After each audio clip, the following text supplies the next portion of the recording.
احد زملائي. هلا ومرحبا. كيف حالك؟ هلا بك والله مرحبا. بالله احكي لنا بالمختصر ايش صار لولدك؟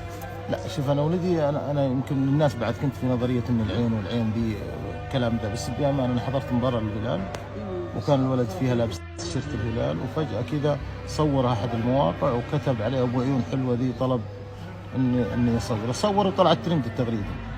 بعدين يومين ثلاثه لقينا ما يشوف، يروح لاخته على انها امه، يروح لامه على انها اخته، تلفزيون ما يشوف، يحاول يخبي انه ما يشوف. اخذنا العياده، قال لا انقلوه على مستشفى الملك خالد العيون. مستشفى الملك خالد العيون يعني احنا كنا في ليله رمضان لدرجه ان ما تسحرنا انا وامه جالسين في استقبال، الين قالوا لنا ده، فجعونا اصلا فجعه كبيره، لكن الحمد لله بالشركه الحمد لله هذول المستشفيين اللي يتابعون حالته.